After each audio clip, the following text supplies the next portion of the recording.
I am. Oh. All right, mic check, mic check. How's everyone doing? Doing good, doing Nice. Hey, good. Happy Dre, I was Wednesday. thinking we could still do the cold intro again, and I didn't know if you wanted to kind of tease us Hey, on um Live. we're live. We're what? We're live already. live. What?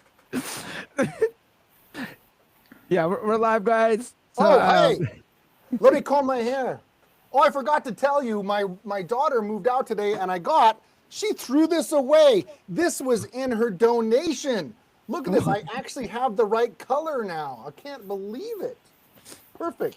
It'll come in handy for our surprise Hair video. salon near me in today's zone. all right, guys. So, what are we roasting today? We're doing what appliance repair site? Appliance repair in Hotlanta.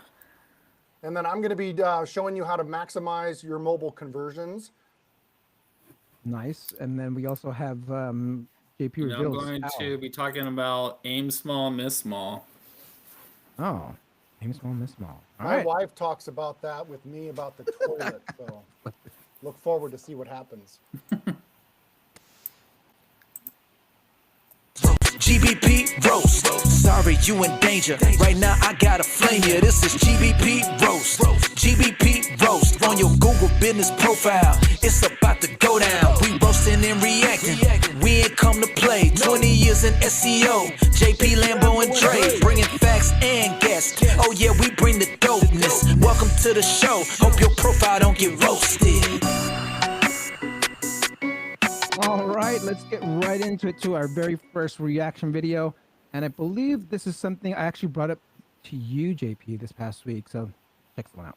Soft suspension is when your business falls off the search results without any signs, like a notification from Google. And one of the most common reasons for this is discrepancies between your website schema or markup and your Google business profile information. For example, on your Google business profile, your business name is Joe's Pizza, but on your website schema or markup, it is Joe's Pizzeria, and the rest of the information is correct. Now, though this may seem similar, Google sees this as inconsistent. It is not only on the business name, it can be the address or the phone number that is inconsistent. This concept is called NAP, and it is important that these three pieces of information are consistent You throughout don't the get web. suspended because it's inconsistent. Yeah, so that's what I was wondering about. Oh man, we're coming right out of the gate. I need some boxing gloves here. Holy shit. And today's sponsor is Schema sucks. I was really You know- hoping for him to say at the end of the video, and here's my link to my schema course, you right? don't get dinged because of schema. Straight out of the gate. You don't even get dinged because your nap is wrong or because you want to take a nap. None of that is true.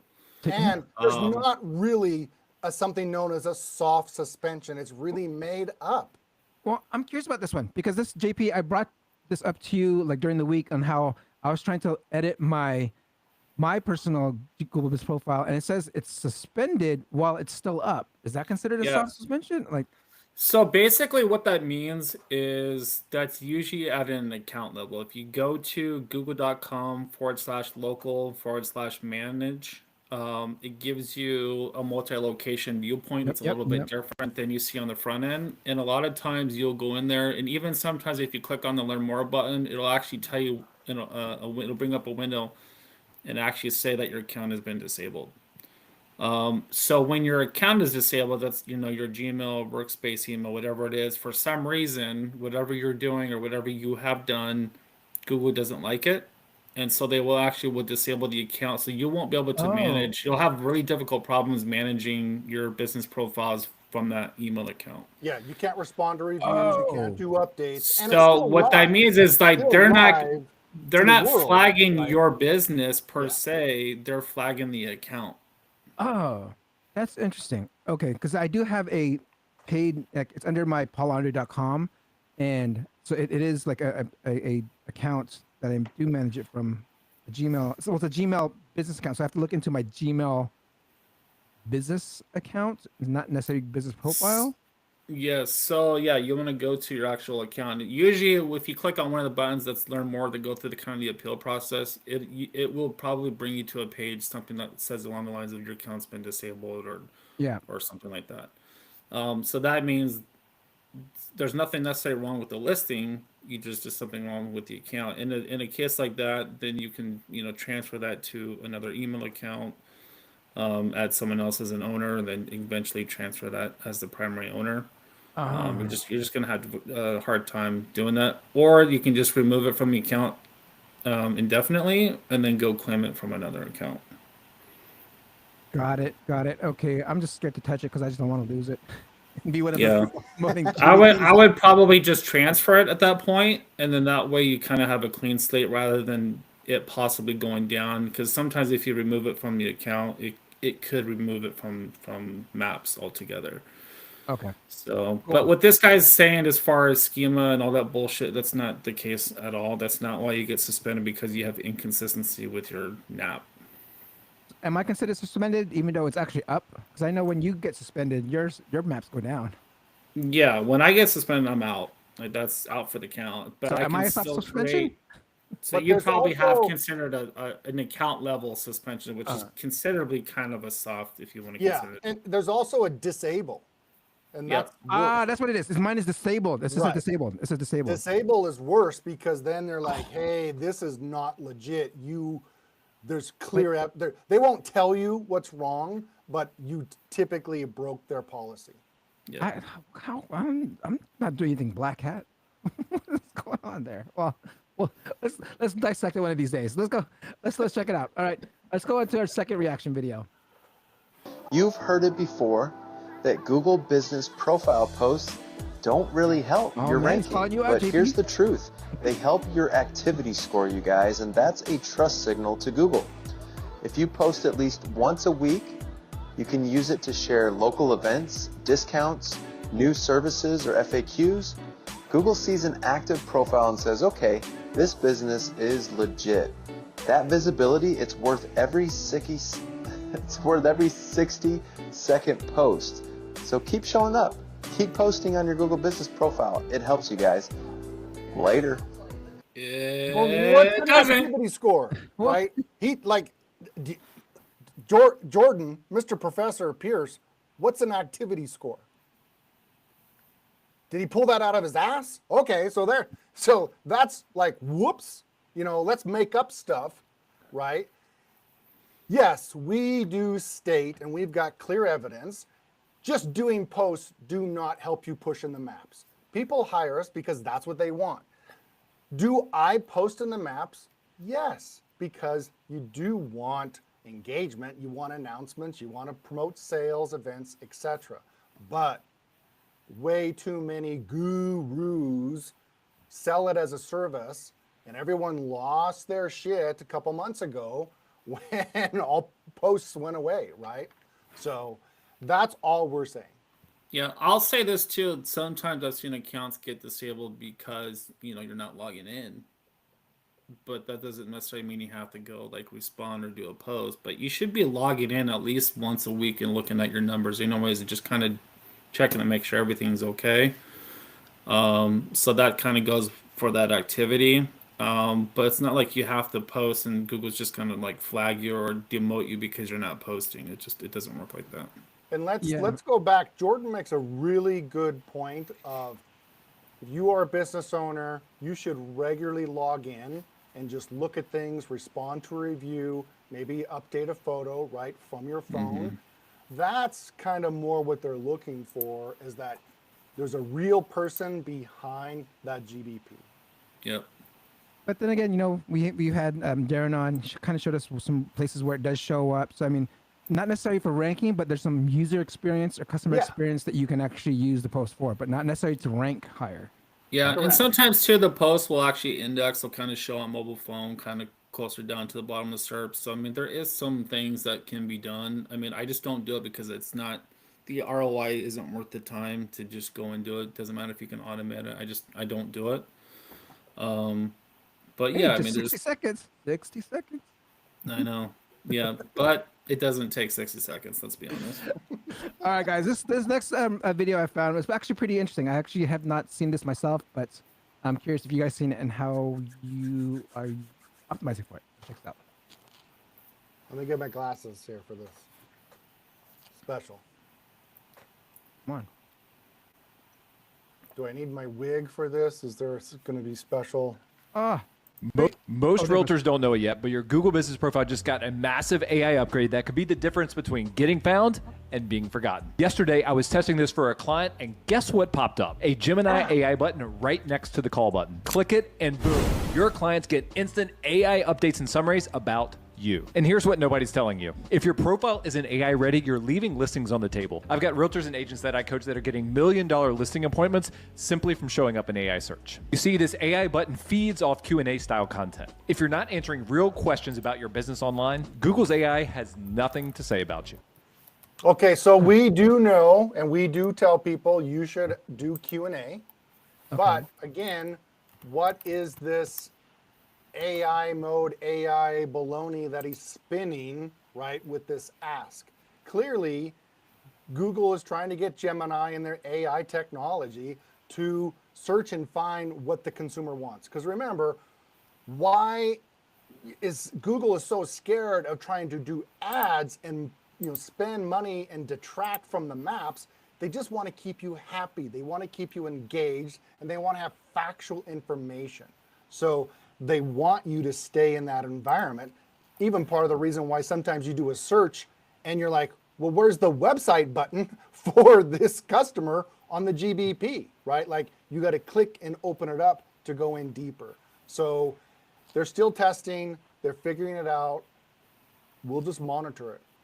Yeah, I think that's also kind of part of what I showed a few episodes ago, when it has the ask for me. I think it's kind of part of that, where it's now like 311 now Google's kind of trying to be the automation for a user, kind of based on some user history. If you are searching for a type of business, you can say, hey, can you just, Google, can you just call these 3 businesses and just see if they're open, or just check to see if they're open? So it's kind of helping the user and kind of helping automate that. I don't necessarily see that that's necessarily a bad thing. There's not like some magical way for you to get into these AIs without outside of doing the normal SEO and branding. Google has to pick that information up from somewhere. So no matter if you're AIO, ABCD, GEO, Bingo was his name, 3PO. whatever it is, it's like, BMO. it all comes down to FBO. doing. There's not a separate search engine for AI. There's not a separate. They're all getting that information from somewhere. So it all just comes down to what you're actually offering and providing. I think the logical sense here, it would be the Q&A section. Like, I'm just speculating, but I mean, if you add the questions It and would make answers, sense for sure, because if you can answer questions in there, it kind of becomes that people also Yeah, ask, exactly. for a Google business profile. So that's why, we did that live test for your paintless dent removal. That was Yeah. a pretty cool test. I think that Q&A is going to be even more important. Again, it's one of those things that it's keeping users on Google, which is what they ultimately want. They don't want people going to, your website. Yeah. And I know we haven't touched that site there, but I mean, just a quick heads up that site is still ranking really well. Nothing has improved, but I mean, it's still sticking. So everything that we're doing is solid. Nothing has Cool. actually That's like good. dropped anything. That's down. great. Yeah. So let's go into our next segment of the show.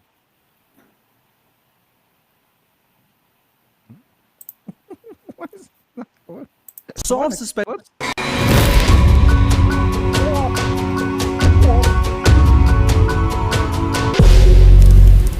All right, our roast for today is Yeah, this let me appliance. appliance Appliance repair repair. out. It's appliance repair. Just look at the domain that we're looking at. It says dependable services. That doesn't I even. know. You're like, what is the deal? What kind of with what kind of this, services? right? Yeah. Appliance repair Atlanta. Here we go. This is the homepage. I guess we can start over here a second. When I look at what's happening, a lot of good stuff. For one, you search appliance repair Atlanta, they are ranking organically number 12. Now, just seconds ago, I did this using Local Falcon. This is appliance repair Atlanta, and this is the grid. It's a bloodbath, right? Yep. So really interesting that, as we know, organic and the maps, that's different, right? So they're going to have to work on some specific techniques for the map portion. We wish that they had their name, or they changed their name to Appliance Repair. I like that it's unique on the branding for the dependable portion. This is a heavily, extremely competitive. There's lots of lead gen, lots of competition. Part of our training, we really do encourage people to have a separate page just for Atlanta. It does also appear that they have 3 different GBPs serving the metro.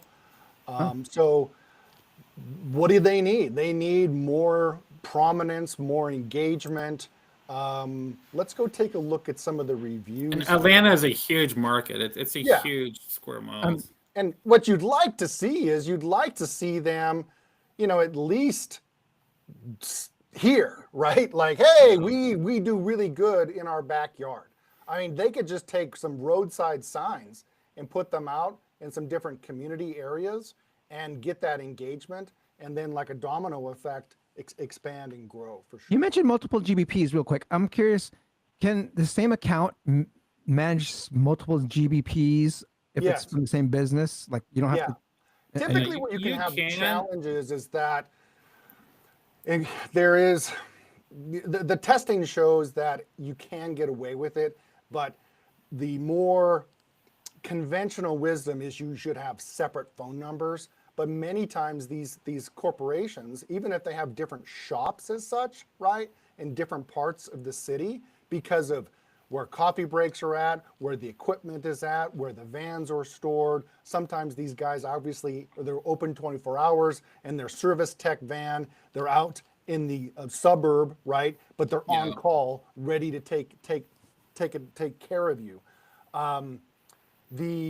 The other challenge with multiple GBPs is now you have multiple places that you have to monitor and get reviews. So if you, let's say you had something here and then another one, now it's going to weaken you. We know that you can probably push in this kind of competitive market, maybe 5 miles or so. 10 miles would really be pushing it.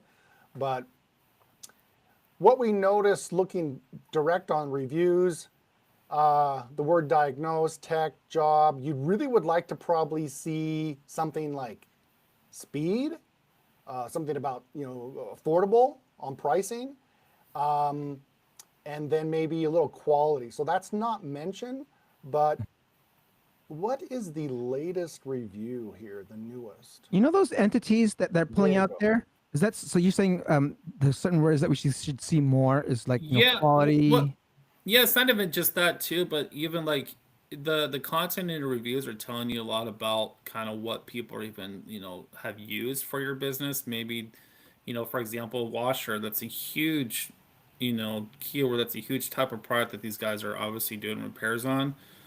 When we get into my segment, aim small, miss small, we're going to talk about some of these things, but it's also really important too that you have a good focus on paying attention to. If you're getting a lot of washer reviews, obviously they're probably getting a lot of washer customers, right? Problems with the washer leaking, breaking, whatever it is. So that's something you definitely want to pay attention to. So those little kind of tabs that you see, the little bubble tabs, that's kind of a good indicator what is actually happening on your business profile. It just gives you, us as a professional, that 30,000 overview of Yeah. kind of what's the general sentiment, right? The general engagement from the 436 reviews at this specific GBP. We can go, this is what's pretty interesting is taking a look at the title and their overall headers. They're doing well. This is an H1 here. Nothing over the top on the conversion side. We'll kind of get into the mobile view and how to improve that portion. But in general, they're doing a lot of the right things, right? Typically, it would be nice to see maybe a suburb or even another city with the interlinks. It's probably even lacking a little bit of content on this page. But overall, they're on the right track for sure. Jordan, any particular comments, or I could drive, or if you want to, on your tech segment? Yeah, I think it's a lot of it just kind of, actually, I'm in a local mastermind, and kind of some of the topics we're talking about today is kind of our kind of your messaging and kind of what sets your company apart from all of your competitors. And Keith does a really good job when we go over, kind of the things that set your company apart. Family owned, been in business for a long time. It's not just the normal, you know, like I look at those tabs right there, the expertise, convenience, quality. I would even take that a step further. Like, what is it about your expertise? What it is about the convenience? What it is about the quality that you're actually offering? If you that the text is pretty small, but the services are huge. Like, you're trying to explain, what it is that you're offering.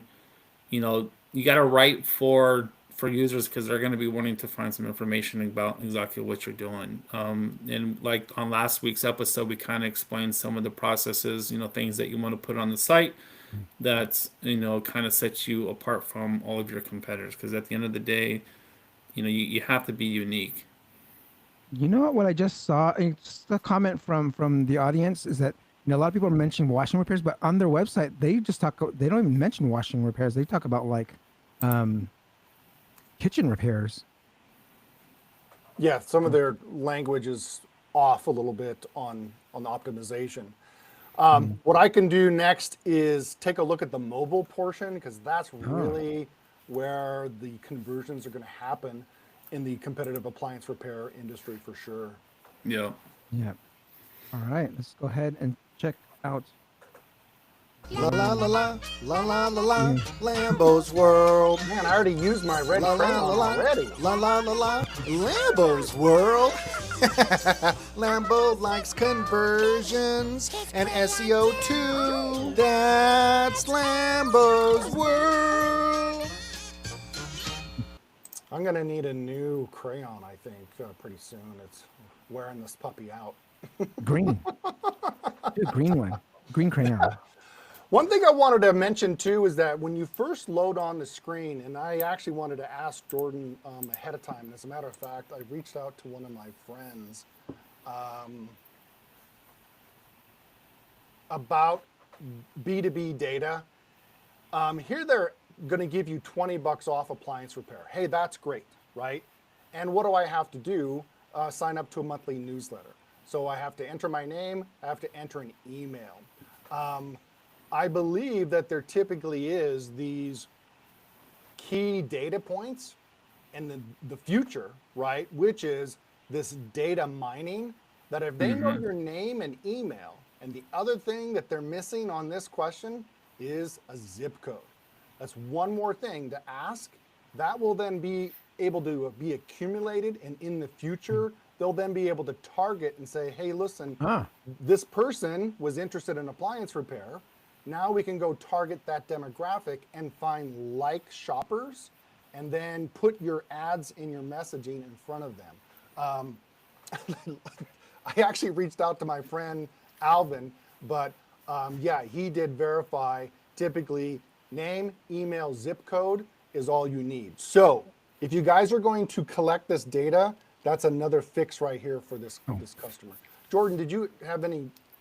Yeah, and it's also good too. I think I talked about this a couple of times too. When you guys are kind of looking at your like rank trackers on maps, you can kind of get an idea of where you're getting a majority of your jobs. So if people are coming to your website from search, you ask for a zip code. Now you're kind of getting an idea, where you're getting a lot of visibility from too, because if you're getting people coming in from Atlanta and the Buckhead area, which is like northern Atlanta, and you're getting, 100 leads coming from that general area, that kind of gives you a hint, that's where you're getting the most views. And if you want to say, hey, I need to get some more, clients in the south, and you can kind of use some of that tracking visibility to kind of target the southern through ads and things like that. So that's definitely something you want to pay attention to. I think that's a big thing that a lot of business owners miss. Oh yeah, is totally. using Right your here, job portal. Totally missed it, right? Like, Yeah. you you're this close, right? Ask for that zip code, and then you'll have a great database to then mine from in the future. So And the It's thing is, good when to it see comes, too where you're getting your jobs from. Like it's a yeah. good idea. Just I mean, there's some great tools. There's a tool called Batch Geo, which a lot of marketers use. I use it all the time. But it's you can literally just download a list of all your zip codes, load it up in the map, and you can actually get a visualization of where you're actually getting those inquiries from on the map. With those zip codes. and you really optimize your spend too. Like you're getting really hyper targeted. You're not there's no wasted spend because you're targeting the Yeah. right people in the right areas. Yeah. And typically will be less traffic, but you get their quality traffic, and it's people that you really want to target. Like it's not about Yeah. traffic when you're trying to target ads. Anyways, I sort of got us off a little sidetracked, but I just noticed that when you load up, the thing I really wanted to focus on in Lambo's world today was the mobile view portion. Now, this is the site that's connected to the GBP. So if someone does select that, this is what they see, right? And you know that I do not care much at all of centering the text and just being really careful that what I like to refer to as chunking the data, right? From a from that mobile phone, right? And you can even do this at home right now. You can snag your phone and just go to this site, go to any site, actually go to your your home page, your service site, and look at the actual size of the paragraphs. I typically love to do something where I do like 3 lines of text and nothing more than 5 lines. So here they got 1, 2, 3, 4, 5, 6.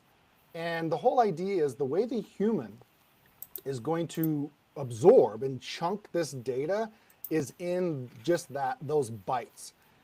Centered information is just harder to read. And what else do you notice? They're on a phone. They're very likely going to want to click and go somewhere. So that's nice that you have these buttons. There is good conversion data that if you made these buttons round or if they were a slightly different color, right, then they'll click on it. This is what's interesting too. At the bottom, they have this click to call, and then you can text. I love it. I like the text. Yeah. The other thing too is the sticky navigation at the top. It does go away. I checked this on Chrome and Safari. But this is what's interesting. It just says click, right? And that's, you got guys that got ADHD like me. You're like, click. I shouldn't click. Like, what's going to happen if I click, right?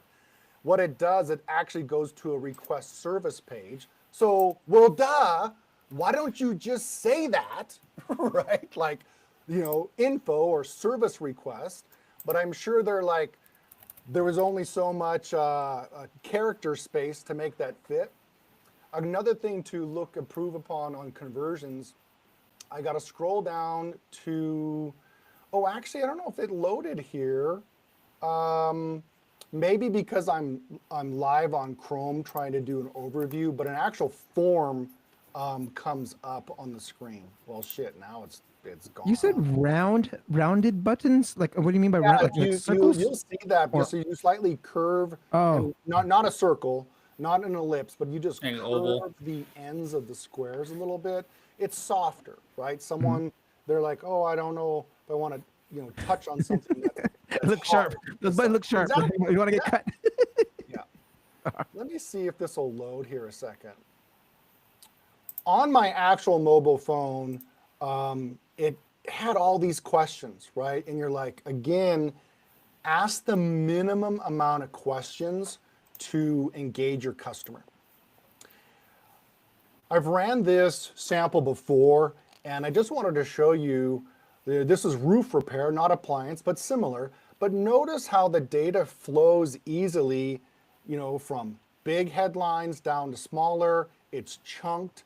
We got a little emotion, with the dog Moose over here, and then the red draws your eye. If you're working with a web designer or someone on SEO, you're definitely going to want to make sure that you fully look at your landing pages from your ads as well as from your GBP on your phone. So here is a phone layout. So we promote at the top, free inspection, promoting where and what they do. But just notice how easy this is to scroll and go down the page, right? Oh, look, I can click on that and go somewhere. Now we sort of mess with your brain and we do an underline for a free roof inspection. Here we use a little emotion and we have Moose the dog, sort of giving you the, whoop, hey, Reggie, right? Kind of a look. And oh shit, I screwed up here, some bad dev work. But the Moose sniffs out the damage and then using color. And all of that works together to keep people scrolling and clicking and going deeper and deeper into the page. Yeah, and one thing too that you'll notice that two things I wanted to cover is the rendering of the page. A lot of times you'll see, especially in WordPress and builders, you'll kind of see this almost float in as you're scrolling. With that site, it's completely static. So those photos, the content is already there as the page has already been rendered and loaded. So that's one thing too. Another thing is I see a lot of times SEOs, when they start doing Google ads, they say, okay, I'm going to create a highly converting page just for your Google ads. The page that has already been built that Keith just did, you can use that for your Google ads. That's a highly converting page. I would rather send traffic to your SEO site that's already got high conversions rather than just creating some separate landing page software. Because in my opinion, I think even using Google Ads kind of helps validate that page inserts also that's attached to your Google business profile. That's why it's like when we talk about, our geo hubs for our landing pages for our business listings, we have a lot of information on there, but there's high conversion points. There's a call to action, so you use the same, there's no reason why you can't use the same page for your Google ads, and also making sure that rendering does make a huge difference, because if those you kind of start seeing floating stuff, it kind of gets annoying on a mobile phone if you kind of start seeing these floating block elements coming in. Yep. Yeah, we're going to verify some GMBs right now. How we doing? Doing, baby. All right. So what are you showing us what to do today? All right, today's topic is called Aim Small, Miss Small. Are you sure that's not the yellow sticky note that I'm your wife not. left me for me on the Yeah, toilet? so there's I get this from, there's a great movie. We actually just watched this movie right before 4th of July. I always watch it. It's called The Patriot. Oh, There's a part in the movie where Mel Gibson's character and his two youngest boys are having to hunt down the redcoats, and he tells them, what did I teach you boys? Aim small, miss small. So what I mean by that is now we're talking about appliance repair. There's tons of services. There's tons of brands that they target. There's tons of types of products that they're having to service. So, when we talk about appliance repair, a lot of times as business owners, we get stuck into, I provide A, B, C, D, F, G, H, A, all the way to Z. They provide everything. Well, that's great. It's actually better, especially for a brand new appliance repair, maybe niche down. Like when we look at the Dependable company, for example, a lot of the reviews were showing, like we showed, they're providing a lot of services for washing machines. Yeah. So maybe that's something that you start with, rather than saying we're a general appliance repair, maybe start out just offering washer machine, repairs, and then kind of work your way up. Because a lot of times as business owners, we think that we need to stop at the top of the funnel and work our way down, and we're going to just be this massive company. It doesn't work that way, unfortunately. Even in the appliance repair niche, in the category, they choose appliance repair as their primary, but however, going to some of the other competitors, there's several categories that you can choose from within that niche itself. So there's appliance repair, there's microwave oven repair, there's refrigerator repair, and look at this, there's even a washer and dryer repair service as a category. Yeah. So to me, kind of matching that, if you're offering a lot of your customers are looking for a washer and dryer, maybe that's something that you focus on, that you are the go-to person in the washer and dryer repair niche. That Okay. makes a lot of sense. Extremely important if Yeah. you're like brand new, right? Yeah. You want to start your own business, go specialize, then you'll, as your reputation grows, then you can expand your product, your service line as such. Yeah. And this is kind of like a little tag here, customers, Google ranks specialists rather than generalists. So they actually prefer people that are experts in a particular field. That could be high-end refrigerator repair. If you are just focusing mainly in washer and dryer, I always like to use this. There's a big company. They offer several franchise companies. It's called Neighborly. They're a great resource to go look at. They own like 20 different brands. One of them is actually Mr. Appliance. We look at residential, as you can see, they offer a ton of services. And again, if you're getting into this niche, you're opening up your own company in appliance repair. I probably wouldn't be doing this. I would be more mainly targeting maybe a specific area. When I was in the locksmith field, there was one guy in town who he specializes in opening safes. Like he could literally open up any safe, even the giant bank safes. Like they're just giant buildings, and that's literally all he did. And he made thousands of dollars a month just doing that alone because that's a specialty. And he was the go-to person. He got to a point where he didn't really even need to do much advertising or SEO because all the locksmiths in the area just referred everything to him because he was the best. Nice. So that's something to consider when we talk about aim small, miss small. If you can concentrate on a specific area, even within the type of business that you're in, that's a great branding. It's branding leverage. Now you're becoming the go-to person that everyone looks to. People searching for those terms, washer, repair, eventually you're getting a lot of that branded traffic. So eventually you could be that main go-to person for washer repair. So that's, in my opinion, looking at Dependable too, is they actually have some questions and answers in here. Do I need to repair a KitchenAid dishwasher? How much do you charge? This was 5 years ago. They haven't even answered this question. There was another one in here, question and answer. This was 7 years ago. This is microwave is not working.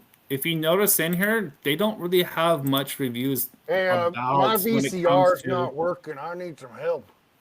So there was nothing in there that talks about microwave or refrigerators. It's all freezers and washers. So if I was these guys, I would be like, okay, we are the go-to person for washer repair or even dryer repair.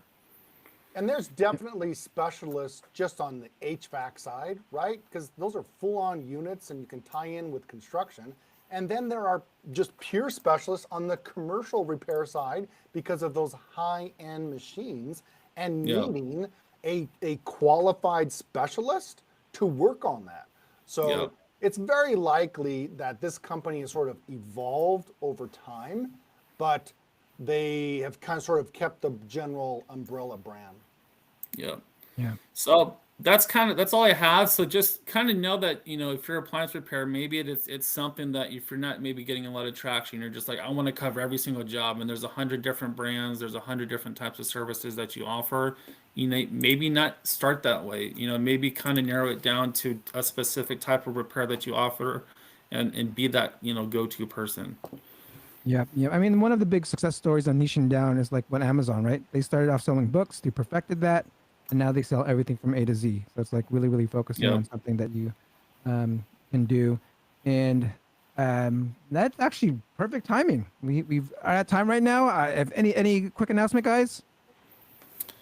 No, I think that's pretty much it. Hell. It's hotter than hell. All right, guys. Well, hey, I'm celebrating my 5-year anniversary at the SEO Video Show this Friday. Hopefully, everyone could come out. Hopefully, you guys will have this. See you guys 5 years from now. Who's the guest? Who's your special guest? Steve Toth. Steve Toth will be my special guest. He's someone that was one of the first 10. I think it was number 3 or number 4 guest on the show, and so he's the first person to play live music, which is what I always wanted every SEO to sing or play live music. Did you sing for me, Keith? I think I know I wanted you to do something. Yeah, Dancing. you're we're doing talent show. So I did my stand-up comedian. You did a stand-up comedian. Yeah, that's what you did. You might be a red red hat. A red flag. Red flag SEO. Red flag. All right, guys, that could go to that episode. And hey, be on the lookout. We are gonna kind of change things up in here, right? We're gonna do some planning and hopefully And we have a new website we're launching too. So pay attention to that. It'll be an easy way for you guys to submit your entries. I'm creating a lot of pages to help some resources too. So especially in an episode like this, we'll have some resources for when it comes to appliance repair, SEO, and marketing. So pay attention to that. We'll make some announcements here shortly. All right, guys. Till next week. Hey, GBP roast, GBP roast. Sorry, you in danger. Right now, I gotta flame you. This is GBP roast, GBP roast. On your Google business profile, it's about to go down. We roasting and reacting. We ain't come to play. 20 years in SEO. JP, Lambo, and Dre, bringing facts and guests. Oh yeah, we bring the dopeness. Welcome to the show. Hope your profile don't get roasted.